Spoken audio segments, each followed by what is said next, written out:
Welcome back to the kickoff after a dramatic game at Stamford Bridge where Chelsea won in the dying minutes against Liverpool, came out 2-1 winners.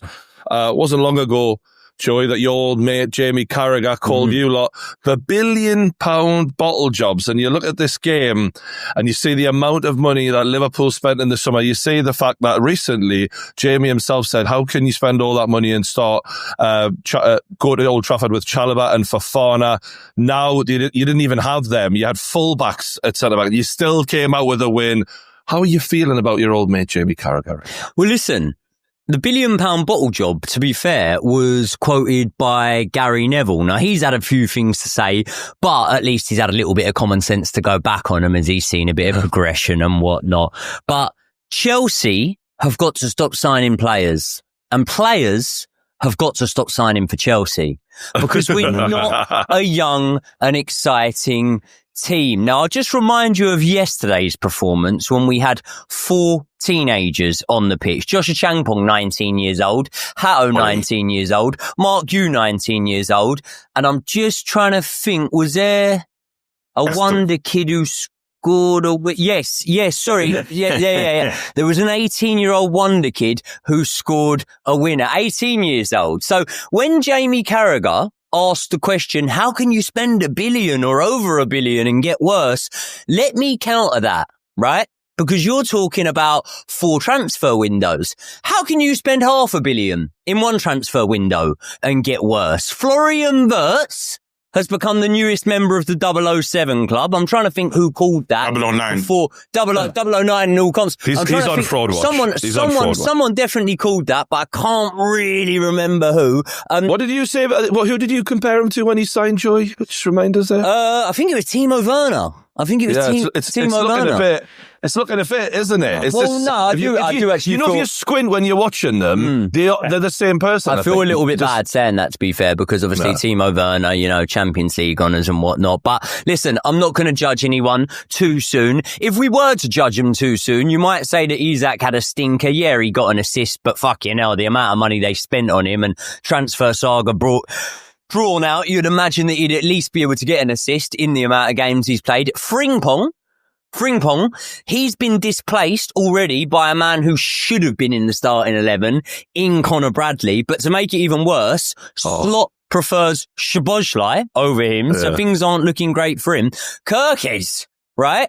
I'm not saying he's not a good player, but he leaves the amount of space he leaves when he goes forward. It looks like Jamie Carragher's Premier League winner fucking trophy cabinet. There's just so much space in there. You can fit a bus through there. Van Dijk, the greatest. Van Dijk, the greatest 34-year-old centre back in Premier League history. We've been told it's like a man named John Terry never existed, but he's caught in between twerking and squirming away from the ball when Kaisedo takes the shot. Whereas I remember 34-year-old John Terry putting his head on the line whenever there was an opportunity to do so. And despite the Gravenberch redemption arc, I think we all know that he couldn't lace Kaisedo's boots. And now Jamie Carragher's gone harder to fucking find than DB Cooper, hasn't he? He hasn't had a word to say on it. So in response to Jamie Carragher, I would say that sometimes, mate, leave the punditry before the punditry leaves you.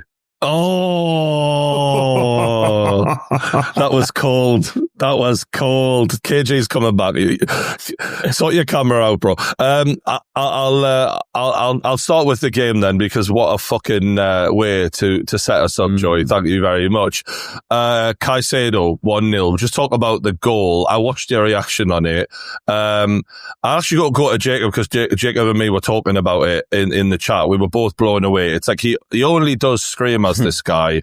And it was partly his genius and what a striker was, but the way they just backed off of him, it was a bad look for Van Dijk when everyone screenshotted him twerking like Cardi B. What did you make of that? Thank you. The Red Sea parted, didn't it? The space opens up. And mate, the funny thing with Kaisedo, he feints as if he's going to shoot, and then I think he assumes that they're going to come onto him, and they just don't. So he goes, well, fuck it, I'll shoot then. He feints as if he's going to have a shot. He expects them to come onto him. So I think he's thinking, if I feint as if I'm going to shoot, they're going to have to close me down. Then I can find a pass to one of the forwards. They just don't do it. So he just rifles it in the top corner. Yeah. I'm telling you now, I watched that game yesterday, and I've watched Chelsea a few times this season.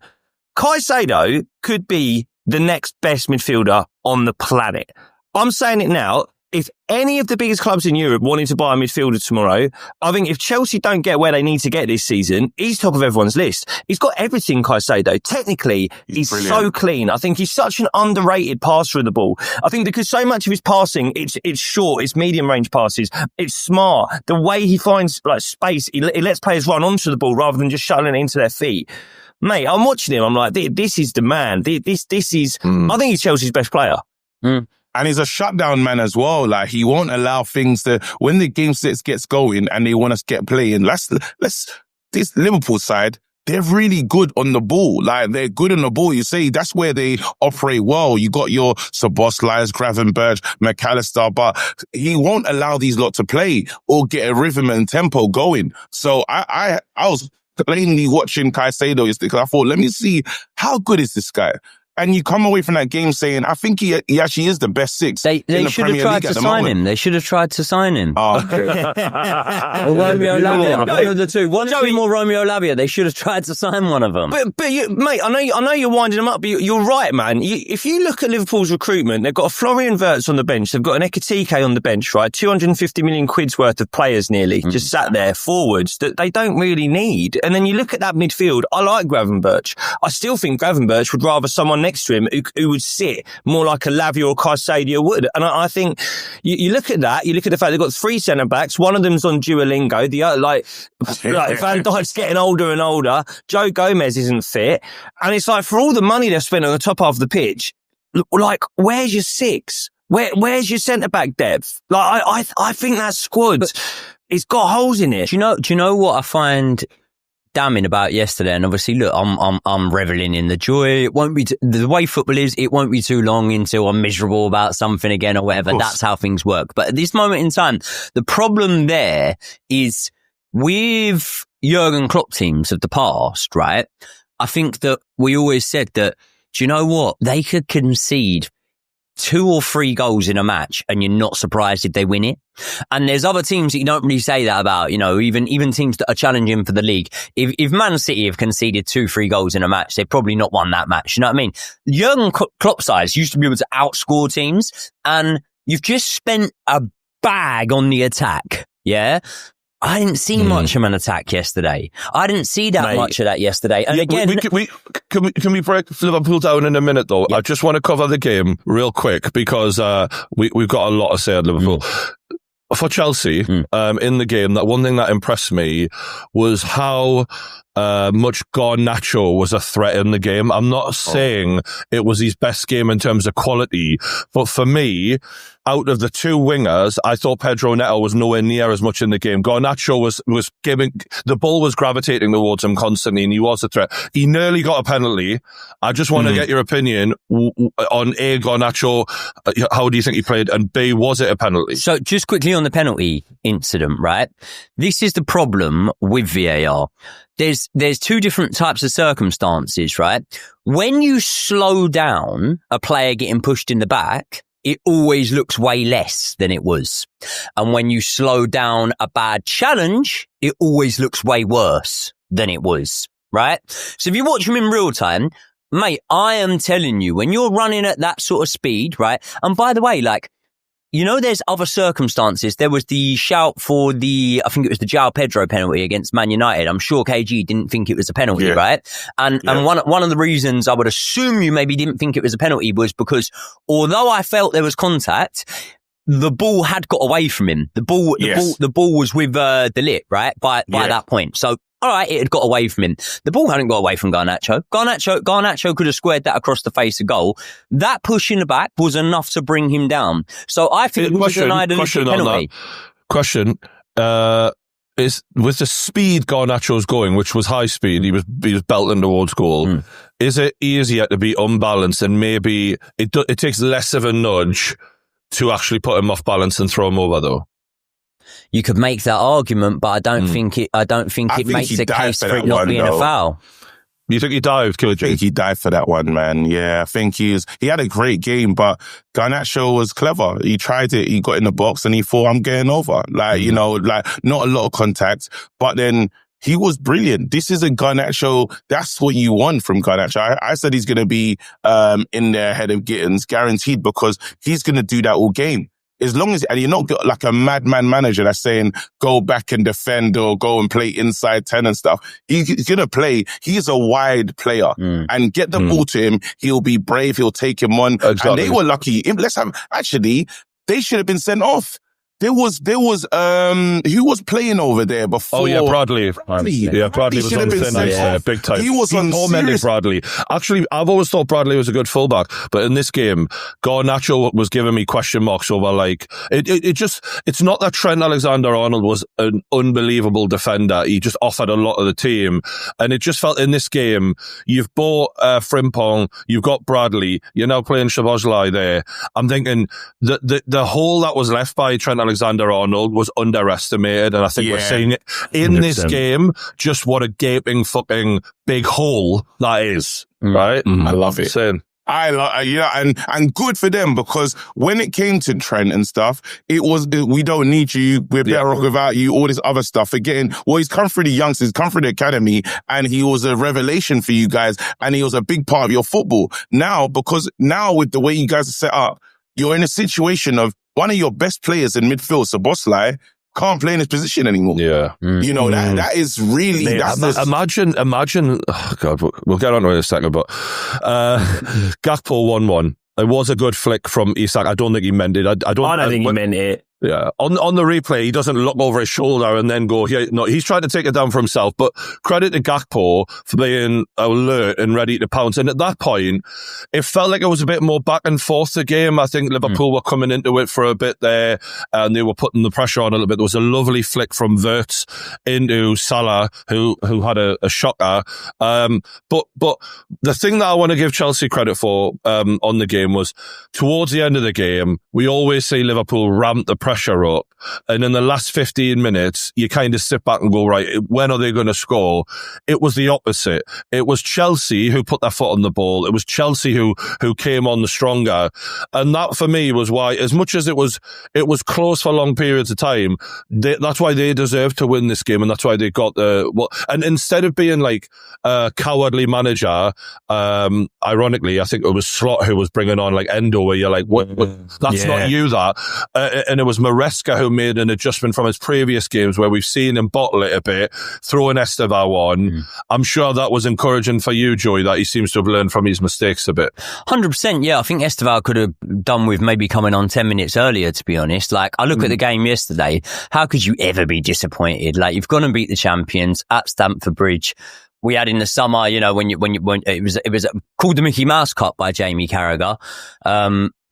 I mean, he'd love to win one of those. He doesn't have all that much in the trophy cabinet, but it was called the Mickey Mouse Cup by Jamie Carragher. Well, we had just beat PSG, champions of Europe, but it's like, okay, there's always that thing you can label us. Well, you didn't beat the champions of England. They weren't even in it. Well, they didn't fall into the criteria. You're not going to argue that they weren't in the criteria if they come third, but then win that in 4 years' time or 3 years' time when they're in it. But regardless of that, this is what I will say, right? When you look at the set of bollocks that these lads showed yesterday, we were the ones pushing for the game. Now, with Jurgen Klopp, right? And there's a debate to be had about, as the muscle memory just faded from Jurgen Klopp. But with Jurgen Klopp, it was rock and roll football a lot of the time. Jurgen Klopp was a man that would chase a game. And when I was watching it, I was streaming it yesterday, and I said to the stream, I said, Liverpool will be happy with a draw here. This is before they subbed Endo on. I said, Liverpool will be happy with a draw here. I think they'd come away with a draw here and think, thank God it's not free on the bounce or whatever. Yep. Whereas it was Chelsea that were pushing for it. And now, a word from our sponsors. Adult movie usage is down 47% since the Online Safety Act. But not in my house, it's not. And I know for some of you out there, it is a nightmare, right? You get the Kleenex out, you're ready to rock and roll, and they ask you for your data. Well, here's a way that you just bypass the lot and have a fucking good time on your own. Or with a friend. Whoever. Maybe get a woman to watch with you.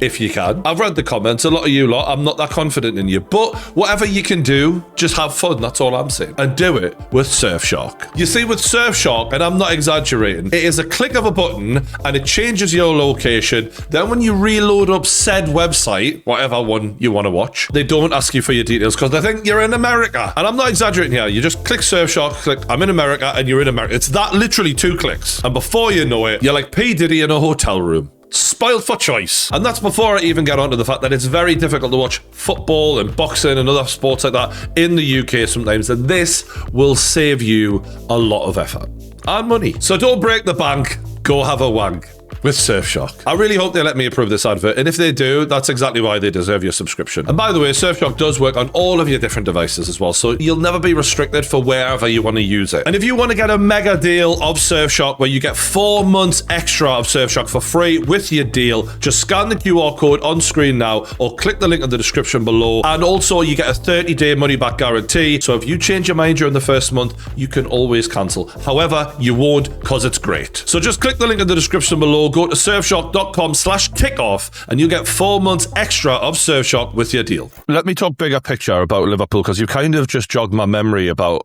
back in the day and the situation Liverpool find themselves in. Because when you spend a lot of money, sometimes it just takes players time to bed in, and you kind of have to figure out how to play them best, and they then have to understand everyone else's game in the team. And this might just be teething problems. It might not be a big deal. However, when you mentioned Klopp there, I'm reminded of Everton back in the day when they let David Moyes go and they brought in Roberto Martinez. And the first season afterwards, Roberto Martinez did not change a great deal, and it wasn't really fully his team yet. He got them attacking a little bit better, and they benefited from the muscle memory of David Moyes' defensive, hard-to-beat style, and it went so well for them in season 1. But the longer Roberto Martinez was there, and the more he tried to put his ideas into the team, the worse it got, and the more disjointed it got. Could we be about to see Liverpool invest this 500 million and go backwards? Because right now, that's actually how it looks right now. They're playing so much worse than I've seen them play in a long, long time. Do you know what? Do you know what's going on at Liverpool? They've got some serious issues in terms of money spent and what the expectation regarding to the money. You got players in there that should, as you said, guys, Frimpong. Well, Bradley should have been playing a long time ago. He's meant to be. Curtis Jones as well, I would say, deserves a space in that team. But guess 100%. What? It's not a sexy name in terms of for the trend. You're talking about all these guys and stuff, and there's quality players, but they want to do other things. Now, even down to the Ekitike versus Isak situation. Guess what? Ekitike hit the ground running. Yep. He should be playing. But then now they're looking at the balance sheet going, well, we spent all the money on that. Put him in. And it doesn't make sense because the form's not there. So now the manager's got a more serious job that he didn't have to do before. He only got one signing in before from Juve. So there was no Chiesa. He only got Chiesa so everyone could stay happy. Now he has to look after the squad, manage these massive egos, and go to players, the reliable ones. That's why Florian was dropped yesterday. He probably couldn't believe it, but I probably got pressure from upstairs saying, we spent a lot of money on that kid. Get him on the pitch. And he's going to have to balance the balance sheet and who he really thinks should be in the team. And when he starts to go to the ones that he truly believes in, they will be cheaper. That's going to be the big surprise. Let me ask you a question, right? And this isn't saying that Arne Slot should be able to do what this man's about, what I'm about to say, right? But greatest manager in the Premier League era? So good. Sir Alex, yeah? Sir Alex. Yeah. Well, I'll agree on that. That's the only manager that I can think of off the top of my head, and it just sort of comes to me as you're saying that's been able to somehow fit 3 or 4 players that see themselves as the main man in a team and make it work. So at the moment, I'm kind of thinking Rooney, Berbatov or Tevez and Ronaldo, right? Mm-hmm. And they've all felt like they're the man, and he's been able to get them in the team, make it work and whatever. We're talking about the greatest manager in the Premier League era. Apart from that, lads, am I missing anyone who's been able to do this? And the point I'm trying to make is what you've got there is you've got a Hugo Ekitike who is, I mean, I think there was a bit of a knock maybe, and that was why he could have been on the bench. But realistically, we know that he's going to play backup probably to Isak unless they can shoehorn him in. If they do shoehorn him in, that means that the record signing Florian Wirtz isn't going to play. Right? Mm-hmm. So this manager is tasked with something, and look, you could say, oh, it's a nice problem to have and whatnot. I don't think it is a nice problem to have. When it's on you, you've brought in those players, whether you say the club's recruitment, they might have targeted them or not. You've brought in these players and you've got a huge, huge problem because you need to make Isak, Ekitike, Florian Wirtz, and then most importantly, Mo Salah. All work Can we in just the same talk team. about Mo Salah? It's a great point to bring him up because on the kickoff, actually, in around summertime, before as Mo Salah was signing the new deal, I think it was me and Josh both said this could actually be a big mistake in the long run. Right, you've got let's say 100 million on the table probably to go to Saudi, and if you look at the numbers that he's done, the idea he could continue with that at his age is just it's not even possible. Like it was that good, it was impossible. But equally, you know, you get to a certain number of games, and me and Jake were talking about this last week, you do go off a cliff a bit as a footballer, much like boxers do. Like, you have X amount of fights, and all of a sudden, you're Canelo Alvarez as an older guy, and you just don't have it anymore. And I think we're looking at this right now in Mo Salah. And actually, when you talk about balancing those relationships, a lot of people were texting me last night going, look at how angry Isak's getting at Mo Salah. Mo Salah cut inside and he blasts a shot over the bar. Yeah, and Isak's like, fucking hell. 2 or 3 times. Because when you talk about main man thing, right, at Newcastle, and this is something where players at Newcastle are underrated because we're not a Big Six team. The manager's underrated as well because Eddie Howe built the whole fucking side to get the ball to Isak. There was no plan B or C. He was the focal point of the team and he was king, right? Just recently you seen Anthony Gordon take a penalty over Voltemarda's bit like, who's the main man here? There was no doubt who the main man was when Alexander Isak was there. And right now, this is a whole new situation, and on his slot, it feels like he's bought Isak, but he hasn't actually got the plan of how do I get the best out of Isak ready. How did you spend all summer chasing this guy and not have that written down, not have that completely clear in your mind, because you're not getting the ball to him. In the last game when Isak came on, all the Liverpool fans are tweeting out, he's been on the pitch 35 minutes, he's touched the ball 4 times. That is a major problem. Never would have happened that.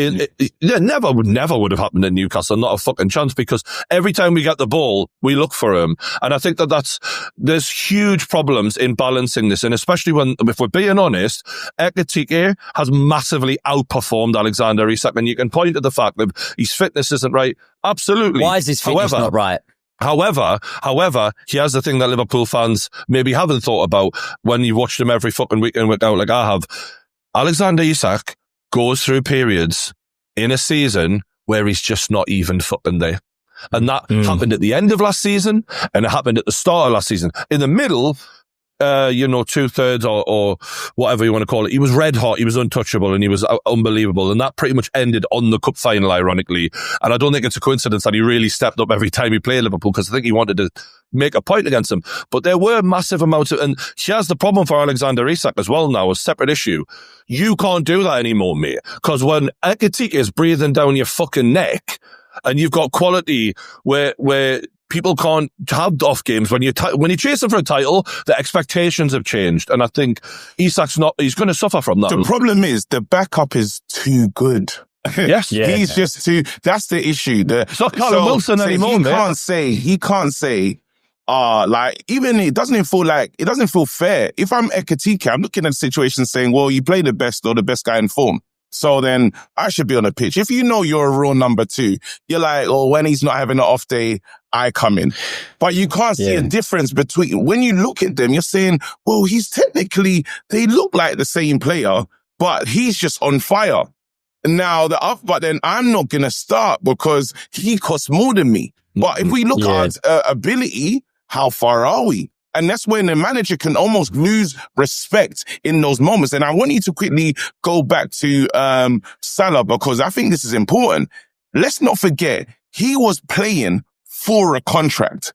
When players are in game mode for contract, we've had it, Arsenal's had it, everyone's had contract player, and they are brilliant. Contract Rashford, what a player. Contract Rashford. Aubameyang, Walcott. I've been burnt, man. I've got the scars. Don't talk to me. And then they sign the contract, and it is a different guy. I'll put my feet up like Amarim on the bench here. No, and I think Mo Salah's got they've got a problem because the fact that you're not giving Chiesa time on the pitch when he is a threat every time I watch him, and Mo Salah is playing this badly, what we're saying is like the forced loyalty. That's what you've explained there. The fact that I've given Mo Salah a 400 grand a week contract. I've signed Isak 125 to 130 million, whatever. And yet there are players who we know would be playing better on the pitch right now if you could drop them. But it's hard because you've went to the board and you've gone, give me the money, I need it for this guy, and you've convinced them. And now you've backed yourself into a corner where even the fullbacks are clearly not hitting the ground running. No. And yet how am I going to get them to hit the ground running eventually without playing them? It's a really difficult situation Scott's got himself into here. The funny thing is, when you look at that starting lineup, he did kind of do that in terms of dropping a few of the bigger names yesterday and trying to get those players on the pitch. Like, say, for example, Conor Bradley starting, Werner starting on the bench. Like, do you know what I mean? He had a few. It's close, isn't it? Yeah. No, Jacob, I want you to make the point you were going to make about the imbalance, because I think it really is an imbalance when you look at how, they're all tits and no legs basically on there. Well, it's a bit of that. It kind of reminds me of when we bought Lacazette one summer and then we bought Aubameyang 6 months later, and we fucked around for ages trying to work out how to squeeze him into the same team. We ended up doing Lacazette as a kind of false 9, Aubameyang on the wing. And a lot of the time it was just like, there was a lot of players who wanted to finish a move, but not enough players who want to create. And I was looking at Liverpool yesterday and I was like, you missed Trent. You missed that ball that just goes straight over the top and just finds Salah before a defence is settled. And this is the thing for Chelsea, Joe. I think you're right, mate, that like your defence were unbelievable. And I was looking at that defence at the start of the game as Reece James moved back. I was like, surely they've got to test them.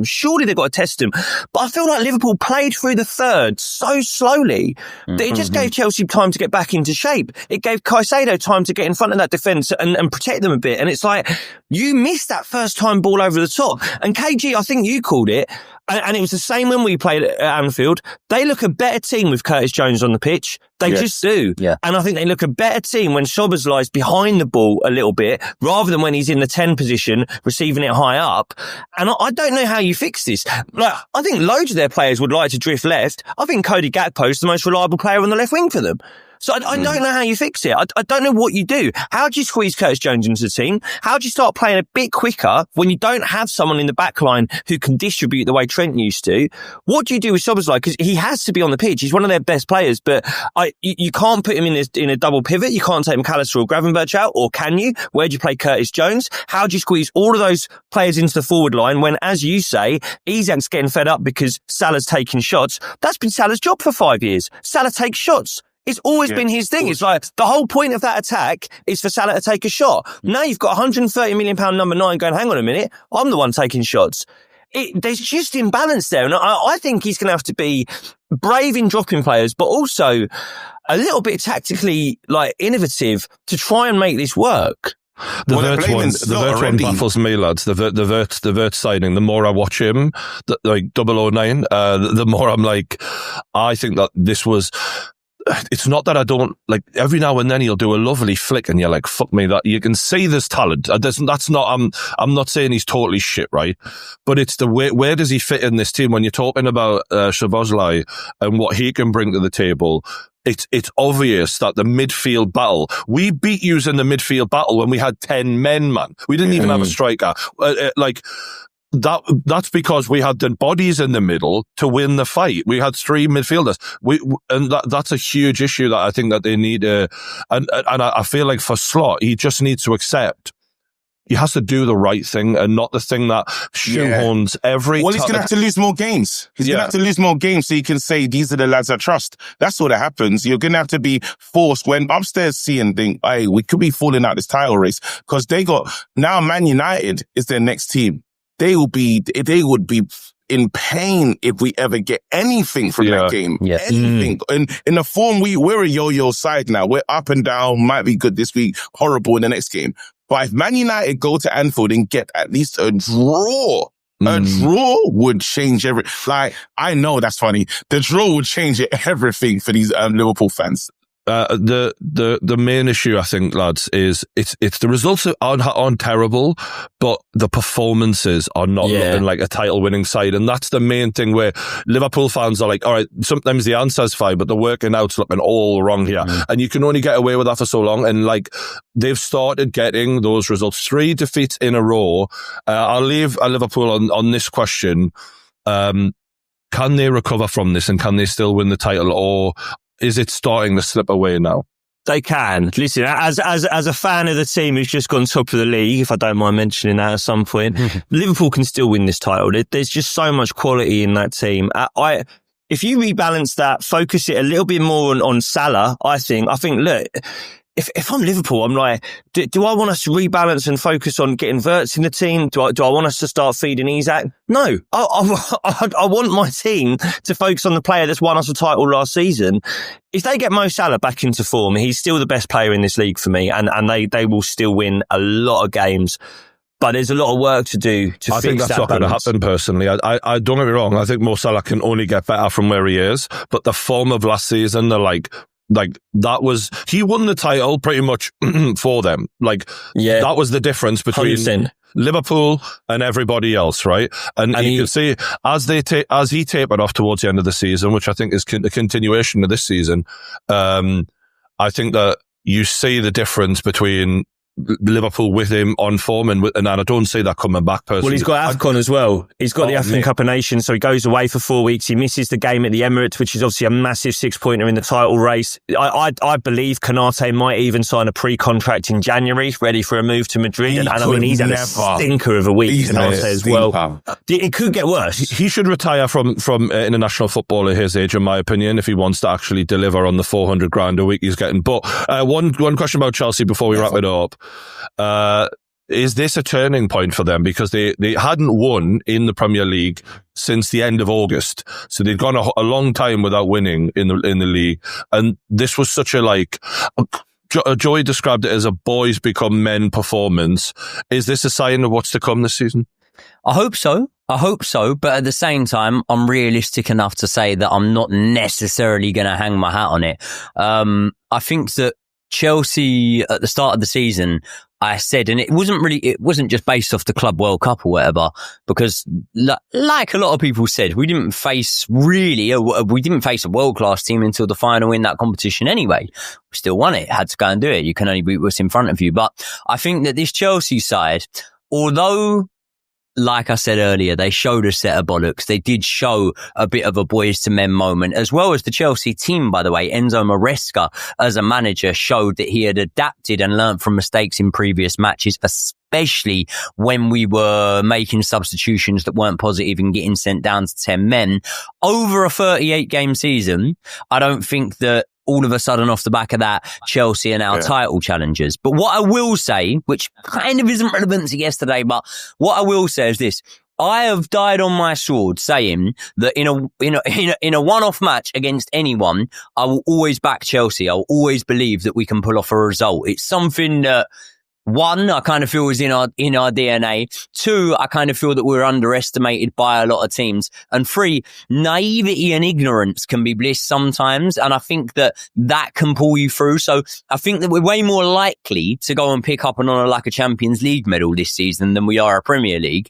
But in terms of a turning point, how can it not be a game that you learn from? How can it not be a game you take confidence from? How can it not be a game that the manager now goes, you know what? I've got 2 wins under my belt in a row at Stamford Bridge over Liverpool. Now let's start to beat teams like Arsenal and Man City that we struggled against for so many years. One point I would make, and I don't want to rain on Joy's parade because I very much enjoyed his celebrations, especially because Liverpool did us in the last 5 minutes. For the level of game I view this as, in terms of Liverpool champions versus Chelsea, one of the strongest sides in the league, I was surprised at the lack of quality going forward from both sides. Like it was clumsy. It was just one of those games where I thought, God, in years gone by, and there's no excuses because they both got good players, but it just, I don't know if it's because it's early in the season, people are still clicking, but it didn't look like the level of game that it should have looked like, in my opinion. Can I say one thing on that, though? It does make for a better game. It does. That dropping quality. I was going to say that. Jacob would notice, right? How many stinkers, when it was City and Arsenal, how many stinkers of a game did we watch between City and Arsenal? I'm not saying there weren't the entertaining one in there. There's a lot of stinkers in there because the quality is so high. Even our game at Anfield, even Arsenal at Anfield 4 weeks ago, it wasn't a great game, was it? No. Yeah, I feel like, and look, we all know system-based football, it's done this to the league, hasn't it? We'll wrap that one up there. We'll catch us on the next one.